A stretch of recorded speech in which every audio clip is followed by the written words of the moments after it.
my thing when you're talking about the unguardable is just being like when he gets ahead of steam. Ahead of steam, there's only a few guys. Like, I will say, you better watch Julius with a head of steam. Like, that dude with a head of steam, Zion, Giannis. I'm going to just throw out Josh Hart. That dude with a head of steam, he might run you over. Bro, he might run you over. I hate Josh. I hate that guy. But he's going to barrel through you and he's going to get that layup.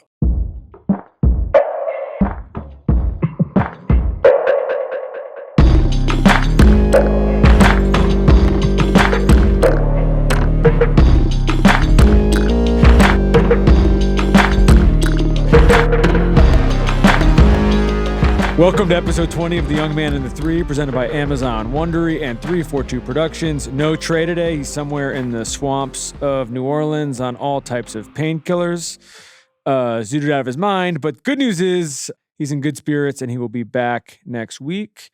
Our guest today is returning contributor Donte DiVincenzo.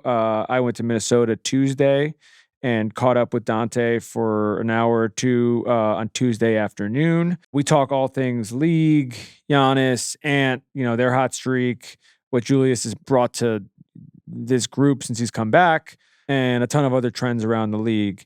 It's a really fun conversation. We have a bunch of good stuff coming up over the next couple of weeks leading into the playoffs that you guys will be very excited about, I think. But until then, enjoy Donte. Mr. DiVincenzo, live from downtown Minneapolis. What's up, man?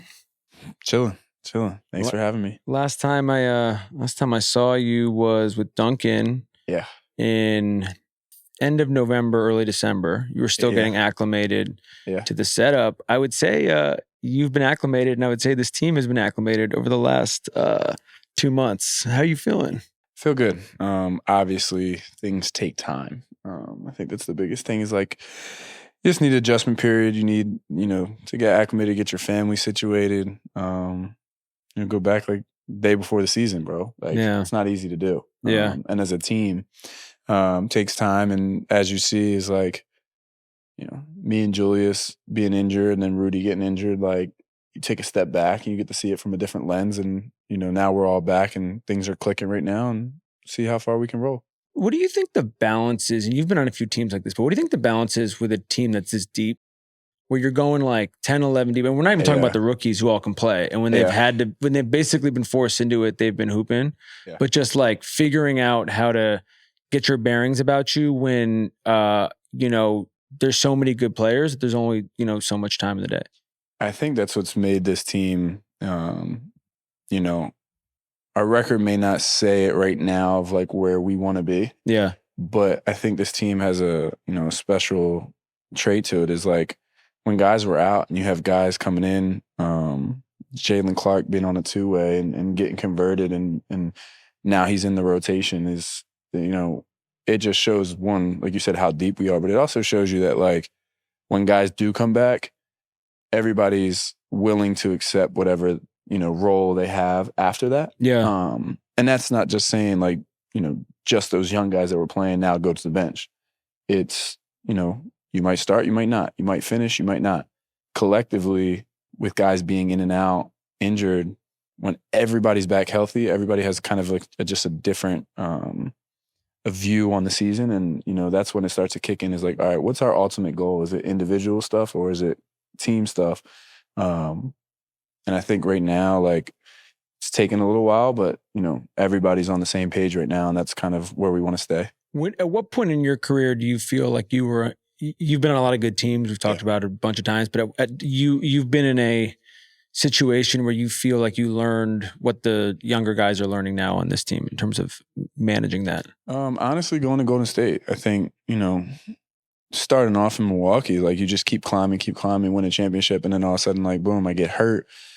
And you get traded, qualifying off for pool, and then it's like a shock. It's like, all right, let's reset this. Let's, learn how to, not everything's going to be, smooth sailing throughout your career.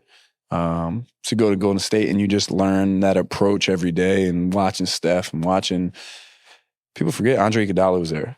And like, watching him every day I always joke with him, like 60 years old being in the gym, like he's the first one there and last one to leave all the time. Like, Yeah. and he always had a positive mindset, no matter, like he wasn't playing. But when he did play, he was ready.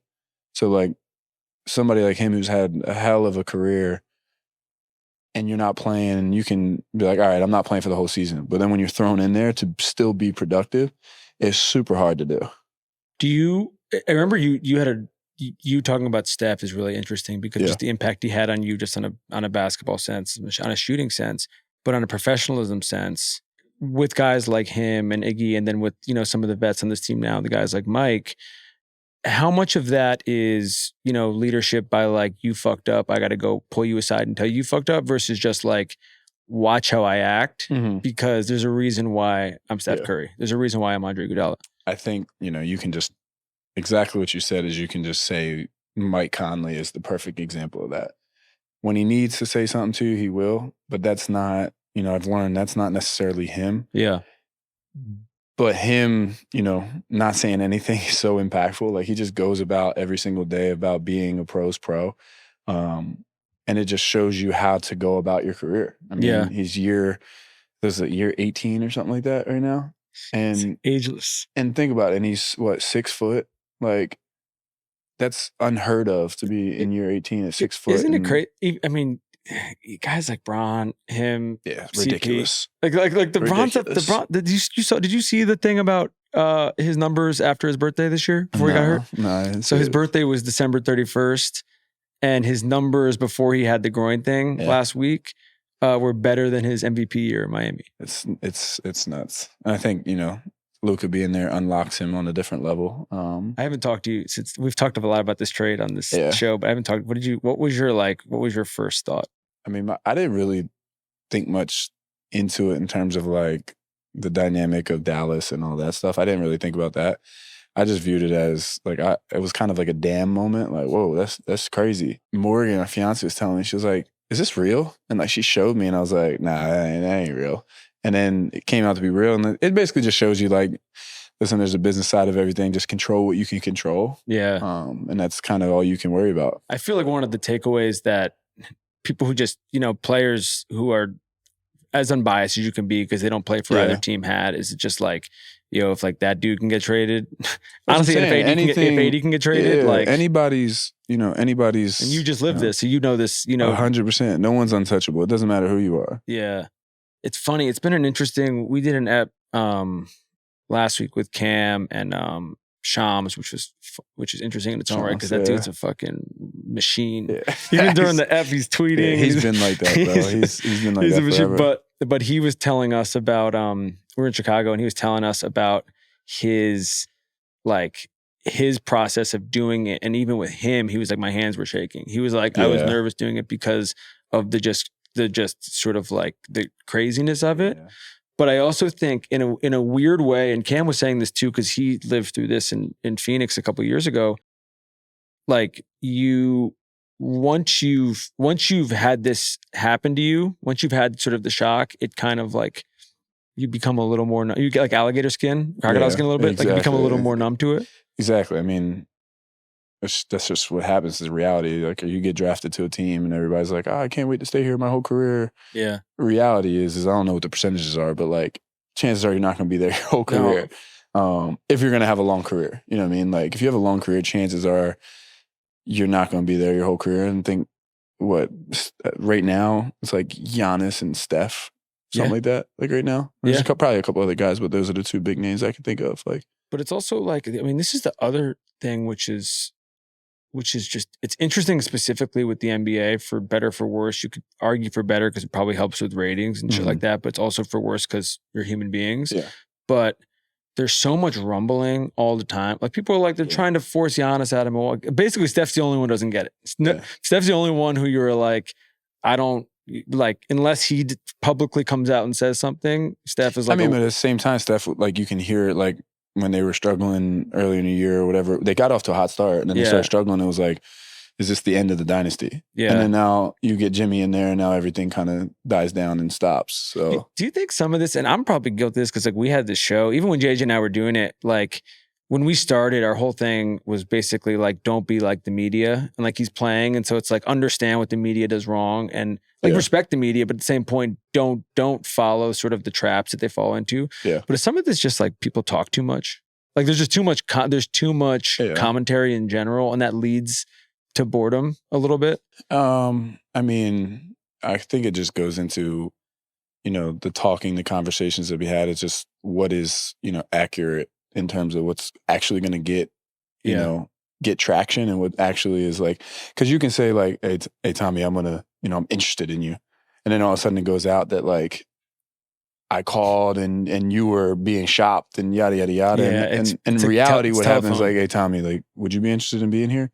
And that was it. So like, I think there's a lot to be had about the conversations. I think that's really accurate. And I also think that things get sort of passed on in piecemeal, the same way it would be anything in life, where it's like you tell Matt something, I hear half of it, I run with it. And I don't ever talk to you about it. So exactly. And then it gets back to you, and you're like, bro. Then you go kill Matt. I said what? But it's like, imagine that with an organization. Yeah. You just are like, that kind of thing happens, and then you just are like, so and so's unhappy, so and so's this, and then. But I wanted to ask actually about you. You guys have you played the Warriors since they got Jimmy? Since they've got Jimmy, no. We played them right before. So it was interesting. A couple. I don't want to sort of say who, but a couple sort of like guys on Western Conference teams who are going to be, competing with you guys and competing with them coming up. The second the trade happened, they kind of called this. They were just like, they're basically just like, that's one smart dude playing with those two guys who are also very smart. And they're just three guys who know how to win and know how to play. And it seems like with them so far, they had a rough one last night sort of for the first time, but in general with them so far, it's really worked. Is that kind of what you thought when it went down? I mean, yeah, I think, I was listening to something where I think D Wade was talking about it, like Jimmy's capable of going for 40, but what he really wants is to, have 15, 10, and 10. Yeah. And that's kind of where he wants to play basketball. And you watch it, and it kind of seems like he's comfortable. He seems like he's happy, and he seems like he's playing the brand of basketball that he wants to play. And not to say that he can't, like I said, go out and get, 30, 40 when he wants. But, it's something to be said when you're comfortable and you're playing free and you're playing the type of basketball, the brand of basketball that you want. That's when you see guys get, the stats across the line, everything. Take those guys out of it for a second because their track record speaks for itself and everything speaks for itself. But when you're playing a younger player, rookie, second year guy, third year guy, how quickly can you just recognize basketball intelligence? Besides the physical, I mean, I think you can pick it up right away. I mean, you can pick it up, especially being in the league after the first couple of years, and you see a young guy come in, and you can see, all right, he has the skill, but he doesn't read the game the right way, or he can see it and makes it so easy. What I think unlocked them over there is Moses Moody. It's like he's playing really, really well, and he's playing off of Steph, and he's playing off of Dre, and he's playing off of Jimmy. Like, let me just fit in. Let me just do exactly what I'm comfortable doing. And he's had some really big games so far.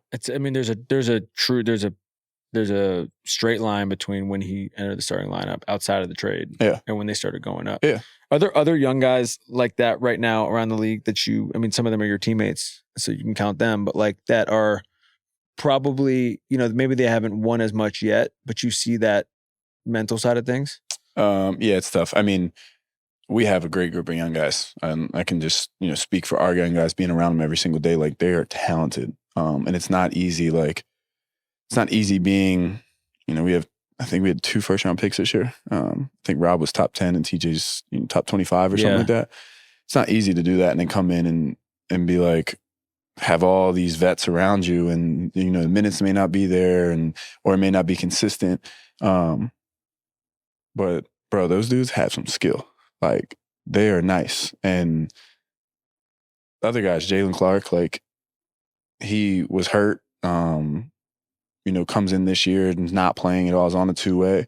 And then all of a sudden he gets thrown in there and boom, now he's, like I said, like, everybody comes back, Jalen Clark's still in the rotation. Yeah. And that speaks volume to the preparation, but also just like the mental side of things, just understanding like all right, if I'm playing, these guys are out, I'm playing 25 minutes. If they come back, I might play 10, I might play 5, but during that 5 or 10 minutes, I'm going to play, balls to the wall and, just as hard as possible to make an impact in those 5 minutes. And that's what, certain young guys get is when you play hard for those 5 minutes, they might grow to 10 minutes every single night. Yeah. But the understanding of like every night as a young guy is not going to be consistent. That's the hardest thing. What with Rob in particular, from a skill set standpoint? Nice. That dude is nice. What have you seen just even in practice? That he can put the ball in the hole, like however he wants to.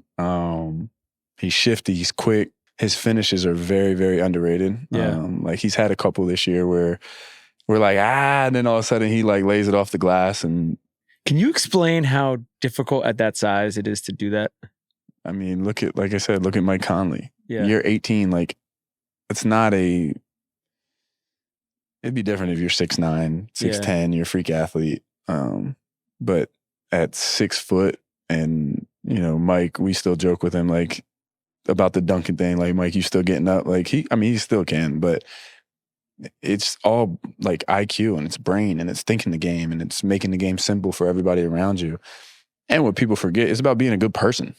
Like Mike's like one of the best like people to be around. Yeah. So you have guys like that like, is he Memphis Mike anymore? Probably not, but he's damn good and he's a great player. Or I mean, a great person. So it's like when you're getting both and you don't have to deal with anything outside of like, there's no nonsense or nothing and you love being around him, like you hold on to that dude as long as possible. And some of this is also like, and this is like some of the guys we were talking about before too. This is going to be so important, 6 weeks from now in the, when you get into these game 5s and game 6s and you need someone who is mentally stable. Yeah. Someone who's... he settles everybody down. Like it no matter what lineup we throw out there, if you put Mike out there, everything's like, all right, we have a sense of like calmness out here. It's just like nothing he hasn't seen. No, he's seen everything. He's done everything. And also he doesn't need to necessarily prove anything individually. Yeah. Like he is what he is and he's been what he is. Like, so he's like, all right, what does the game need? And he just reads it perfectly. What about, we should just talk about Julius for a second because he's been awesome. And amazing. even this run, I mean, last night was, I got here today. Was crazy. Last night was crazy. Like last night's one of those things I'm watching on TV and I'm just like, there's at a certain point, I love Obi. Like when he's hitting shots like that, what are you going to do? You just got to tip your cap. Yeah. There's not much else to say, but outside of last night, obviously, you guys have been, you've been on the streak and a large part of that has been him. And so just that his overall impact, just since coming back. Just, coming back with a mindset of winning games and being himself. I think when he's himself, it makes everybody, I talk about that sense of calmness, but it also like, it gives everybody a sense of confidence. Like, all right, Julius going to get to a spot and I'm going to get a wide open shot.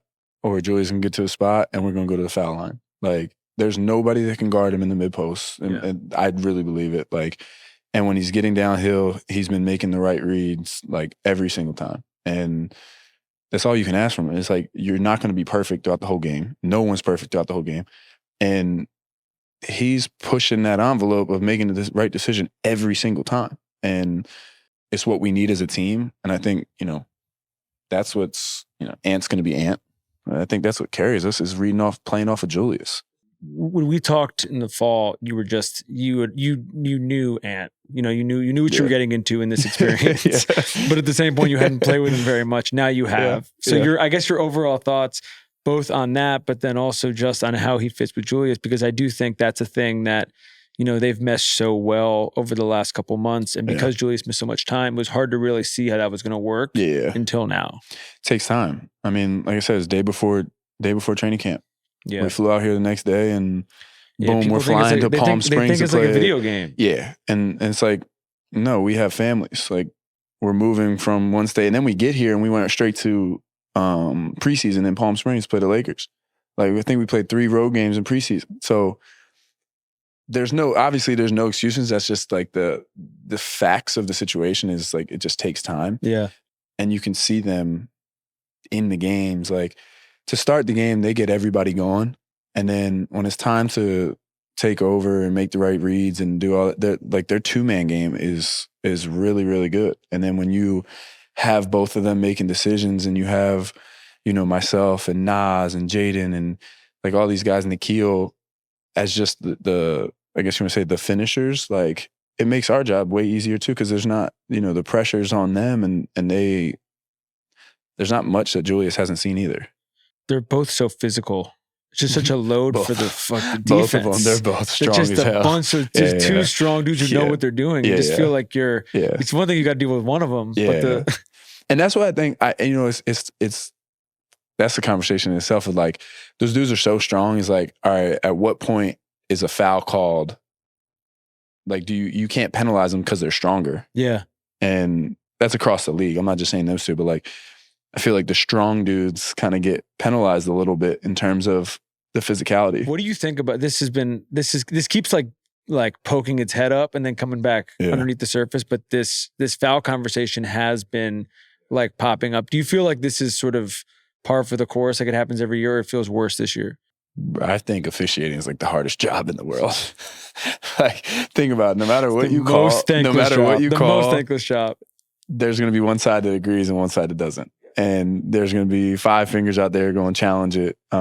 Like there's just no win in the situation. So that's first and foremost, it's a tough position to be in. But the foul thing is like, I think the consistency thing is, I think which I'm cool with, if you're going to play physical from the start with the tip and all the way through, then we're good. If we're, going to be, if it's a foul, it's a foul, and we call it consistent out through a whole game, cool with it. I think where guys get kind of frustrated is like I said, like you're being physical, you're going to the rim, and I might be stronger than you, and you're hitting me to stop me, but because I'm stronger, it may not seem like you're hitting me as hard. But if you're hitting small point guards, and if you're hitting Julius versus you're hitting Mike Conley, there's a big difference. There's a big yes. You know what I'm saying? So like, that's the hardest thing to judge. It feels like every year there's like 3 guys that get put under this microscope, more than everybody else. But it also feels like I completely agree with you about the refs. It's a totally thankless job. Yeah. It's almost like no one is ever like, they did a great job. Not at all. But also you're dealing with the guys who are obviously the top of this profession are really smart.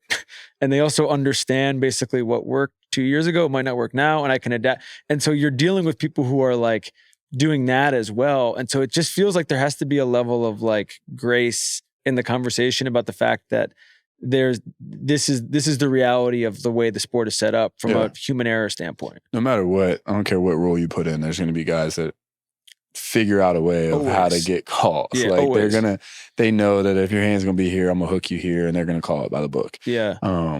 That's just take the foul out of it. I think the biggest thing with the refs is like the conversation standpoint. Like guys are cool with if you call a foul, but you can conversate with the ref and you can have an understanding of like, all right, hey, listen, I might disagree with you. You can talk, and then you move past it. And I think that's where we're, we have a moment where we're trending in the right direction, and I think we just got to keep going that way. Have you ever played with an athlete like Ant, the teammate? I mean, Giannis is a freak too, but they're completely like, Giannis is damn near 7 foot. How would you? They're completely different players. So I'm not saying compare them, but I was actually talking to Matt about this. Like, Ant will jump, and it just looks like he's floating. And he'll get hit, and he'll stay up there for like another 2 seconds. And then all of a sudden, he'll finish it, and he's still up in the air. And you're like, when is this dude going to come down? Like, there's some guys that are freak athletes, and they just go like quick up and quick down. Yeah. Like, I feel like Ant just like, I don't know, he just is floating up there, and it allows him to make the right reads and stuff in the air. It was a different point in your career, but from a playing with Giannis from that perspective, when he would have moments like that, like what are their similarities outside of the competitiveness? They're both really physical to the rim. Like, obviously, the difference is, Ant, like I said, is taking a bump and then elevating. Yeah. Giannis is taking the bump and stretching out and just dunking on you. Like, and that was my introductory to to the NBA. I'm like, bro, I get to watch this every night and then space out in the corner, and somehow like you'll have plays where Giannis, you think he's gonna dunk it, and he just wraps it around his head and throws it to the corner. And it's like, to be able to do both is really special. Is he the most unguardable player in the world, you think? I mean, that dude in Denver's but don't you feel like their approach is different? I mean, what are you saying is unguardable? Is it assists and points, or is it just getting a bucket? I'm saying unguardable, not like unguardable. I mean, maybe this is sort of a separate question. Maybe it's more of a one-on-one question than a team question, because the dude in Denver is gonna do. Bro, he just had, what was it, 30, 20, and 20? Like, we were just talking about. But part of that is the 20. Part of that is he will slice and like he'll slice and dice. But to get 20 assists and 30 points still. You know what I mean? Like, Cam was like, it takes me 2 weeks to get that. Cam's no bullshit. Like, the other game, I started off as like first quarter, I had 7 assists. I was like, wow, this must be a hell of a night. Looked at the box score after the game, that shit said 7 assists. By the way, still a hell of a night. Exactly. I'm like, damn. But I guess my thing when you're talking about the unguardable is just being like, when he gets ahead of steam. Physically, like, I don't know what you're supposed to do about that. Head of steam, there's only a few guys. Like, I will say, you better watch Julius with a head of steam. Like, that dude with a head of steam. Zion. Zion's in that combo for sure too. Zion, Julius, Giannis. I'm gonna just throw out Josh Hart. That dude with a head of steam, he might run you over, bro. He might run you over, but when he sees a lane, he's going full speed. It don't matter if you're there or not. He also does it in big moments too. Yeah, he does it in big moments. He'll do that. He does that with a minute 30 left in the game, and he knows, they're down like, 2. Listen, I might get a charge, I might not, but I'm gonna try to go. Yeah, he does. Like, he just, all right, cool. He doesn't have a name, and I hate Josh. I hate that guy, but he's gonna barrel through you, and he's gonna get that layup. 100%. And you also have to he gets a lot of credit, but it's like at his height too. I'm saying, yeah, like his height, 6'5", grabbing a rebound. I think he just tied in a single season in Knicks, like 8 triple doubles. Yeah, it was he tied Walt. Yeah, and you know what I'm saying, like 6'5", bro. We did a thing with Jared Allen. Speaking of triple doubles, you see what Russ, like 200 and... Well, peak Russ was in this. Insane. He was another one. Insane. There's so much talent in the NBA. We did a thing with Jared Allen the other couple weeks ago, and he was talking about Josh, and he was just like, I mean, you've experienced this with him for years, but he's like, he also does it in like back-breaking ways. And Jared's like a pretty like introspective guy, so he was just talking about like with their team, like even playing them in the playoffs before you got there, and it was like, he just does it exactly when you don't. Exactly when you can have him do it, he's always there. The thing is with him is there's not many guys across the entire NBA that will offensive rebound like him, especially at his height. Like, you have the bigs, you have the 7-footers that are body you and they'll tip. But like at 6'4", 6'5", flying in, like, those are the moments you're talking about. Cause like, I mean, I've experienced it. Like, all right, we're down 2, we're down 1.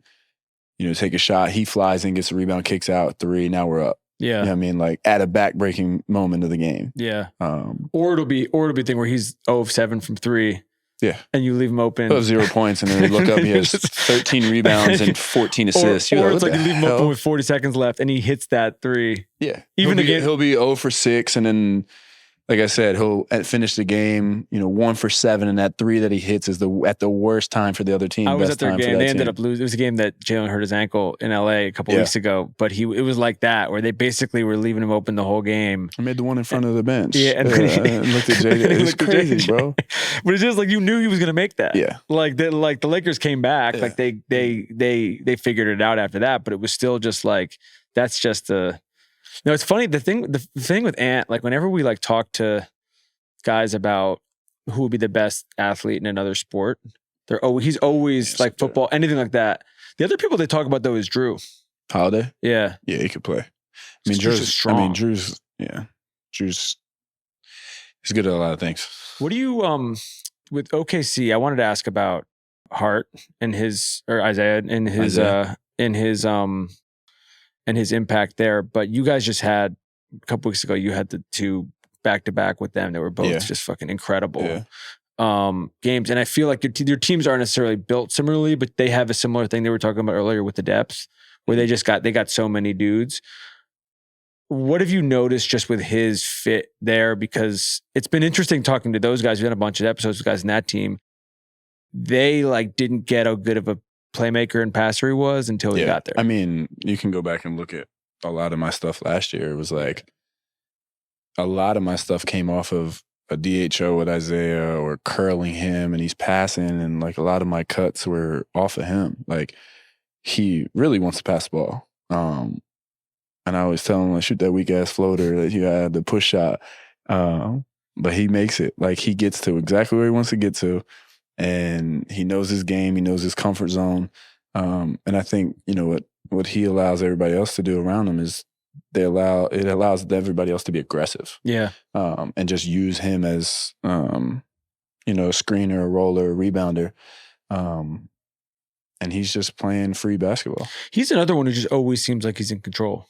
Yeah. Like he just feels like he's not sped up. He's another dude, I talk Josh 6'4", 6'5", but Isaiah will go to the offensive rebound every single time. Yeah. And that wears on the team. Like when you're going every single time, it just wears on you. So right now, we just, we've talked about how well you guys have been playing. The West is different than the East. And you're sort of seeing this now. And you've been in it before, but at the same point, just that approach, knowing basically that there's just no margin for error really in this whole run. Yeah. I looked at it,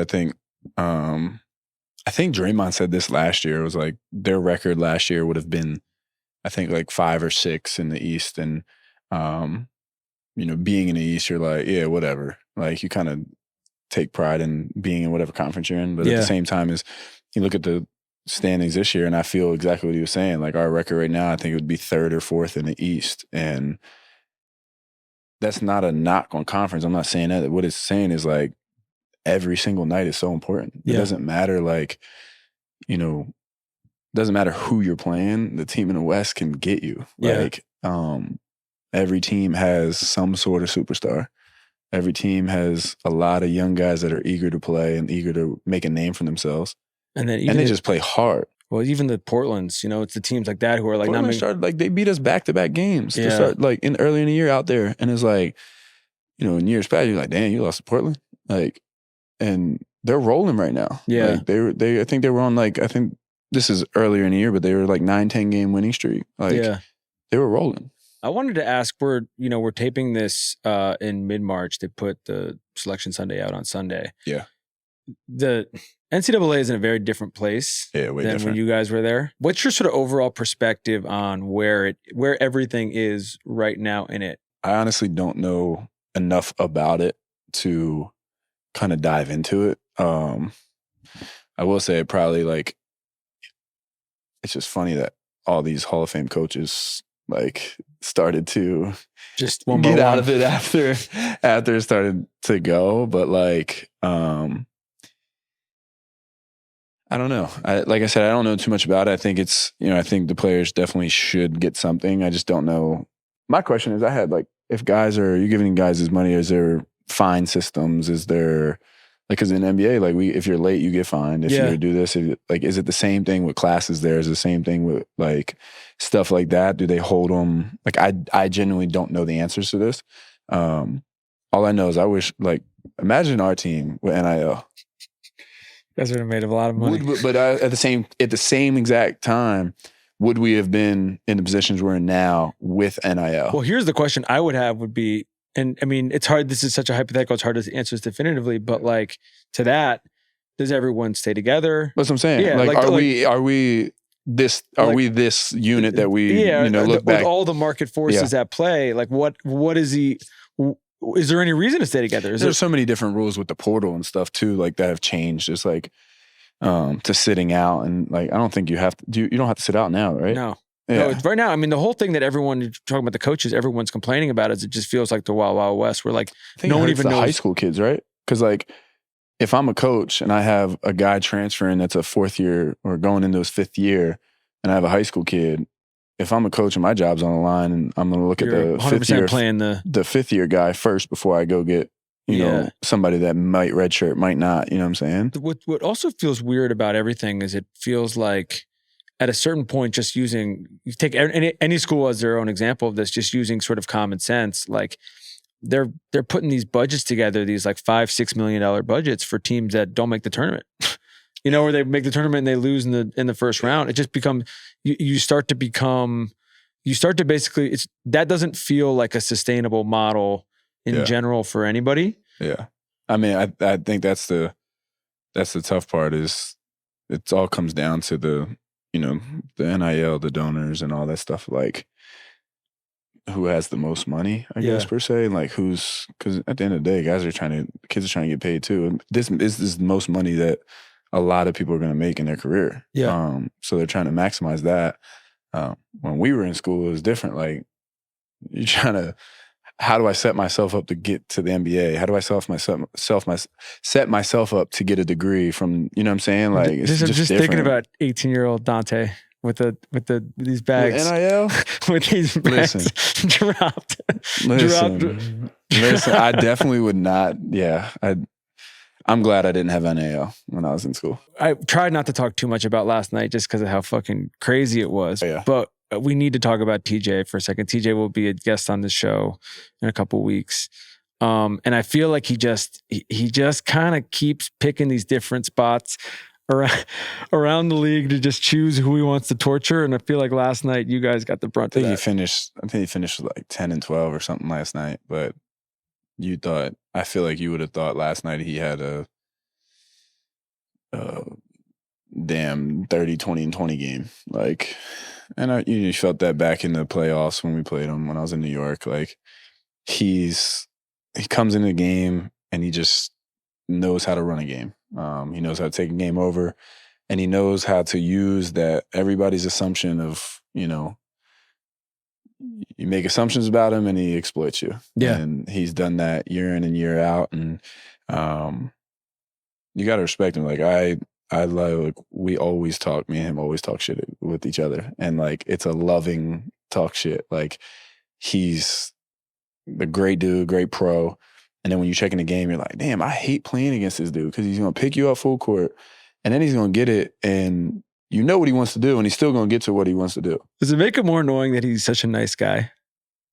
Like, if he was an asshole, would it make it easier? Yeah, because like I said, like we talked shit last year in the playoffs, talk shit this year, like, and he'll say something and then look at you and smile, like it's coming from a place. He's of like genuine. Yeah, like, he's genuinely like a good person. He's a good person. He just, I think there's a lot of guys in the league that need to flip a switch to perform. Yeah, and you see a lot of guys like that throughout the league. Like, they need to turn into something to perform to the best of their ability.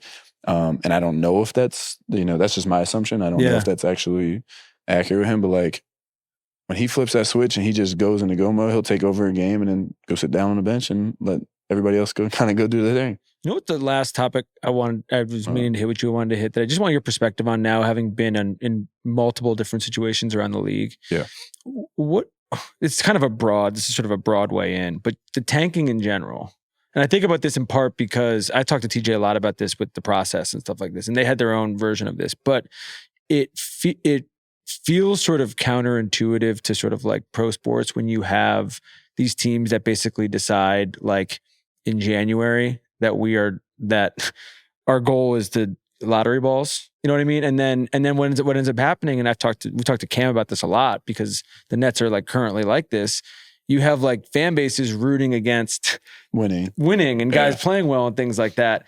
And so I guess like from your perspective, and you haven't been on very many bad teams, but like from your perspective, is this a thing? Like, is there anything that anyone can do about this? Is this just the reality of the situation we're in? Like, how do you sort of feel having to be around it, even if you're not in it yourself? I think you can always look at whatever that situation is, somewhat half full. Like, the guys that do get an opportunity, whatever the reason is you get the opportunity, that's your chance to take advantage of it. You've seen guys get converted from 10 days to 2 ways, from 2 ways to standards, from standards to, 3-4 year deals, that if they're in a situation that they're on a winning team or they're in the middle of the pack team, do they get that same, opportunity?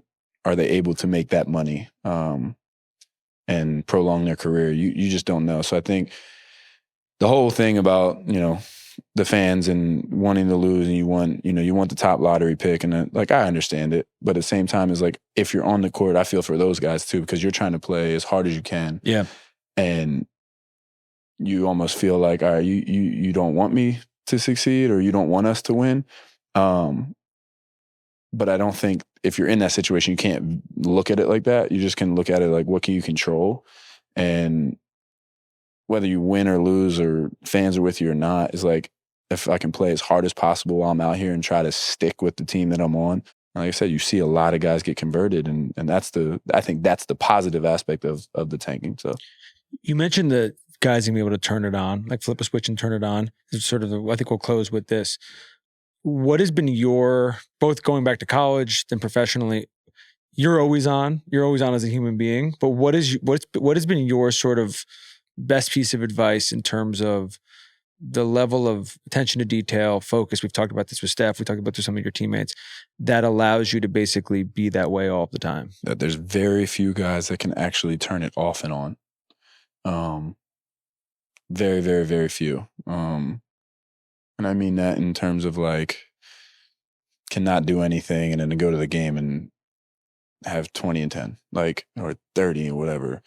There's very few guys that can do that. And the guys that you see that do, the superstars, they're not doing that.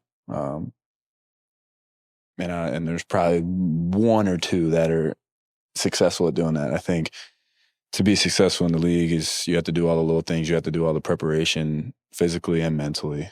And you literally have to do everything to be on at all times. And it may not work. Like, you're not going to be successful every single game. You're not going to have a good game every single time.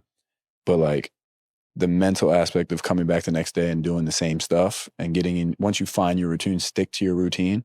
Because I think the thing that guys struggle with the most is like, all right, the routine that was working and I was successful, now it don't work anymore. I got to switch it up. Yeah. That's not necessarily true. Just stick to your routine. And once you get comfortable within that, and I think that's where I've witnessed from some of the superstars I've played with is like, good game, bad game, they don't switch their routine. They have their practice days, they have their game days, they have their post games, they have everything already, lined up, because then once you go into the game, everything's muscle memory. Was there any specific piece of any of those routines that you've taken and adapted into yours? Yeah. I mean, it took me a while to find my routine. And I think I really didn't get comfortable with mine until probably like midway through my Golden State year. A couple years ago, where I started, I was just watching. I was watching what Dre was doing. I was watching what Steph was doing, what Clay was doing, and just like, what made them so successful? What made them so good? It's obviously different players, but just watching them. Did JJ used to have a psycho routine? I mean, we named our company 342 because he would take 342 shots every summer. So his was sort of particularly compulsive. Did Clay have anything that was sort of similar to that? I feel like you guys all shooters, they always have something. I mean, Clay in the offseason, when I signed, I didn't see him much. And then at the end of the offseason, I had left. So I didn't see him much in terms of offseason stuff. The thing I'll say about Clay is like, a lot of guys, I don't know if it's their decision or not. A lot of big name guys kind of, post-practice, pre-practice, they'll shoot by themselves and get their own court and stuff like that. And I don't know if that's the coach's side or the player side, whatever it is. Clay will hop in right with you. And I think that's what brings this, the human side to it. Like, Clay's like, bro, you shooting? I'm going to shoot with you. Yeah. And he did that throughout the year. He shot with everybody. Young guys, vets, didn't matter. I think for him, he just wanted to hoop. Like, that's all he wants to do is just play ball and shoot. And every shoot around, it's always funny. We would run through plays and every shoot around, he'd shoot like every single one. And like, I think that was a way of him like getting locked in pregame and shoot around and stuff. But I don't know. Like, I have no clue. That's a good way to wrap it up. Donte DiVincenzo, we're going to check in after the playoffs after a big run, hopefully. Long run. Thanks, bro. Absolutely.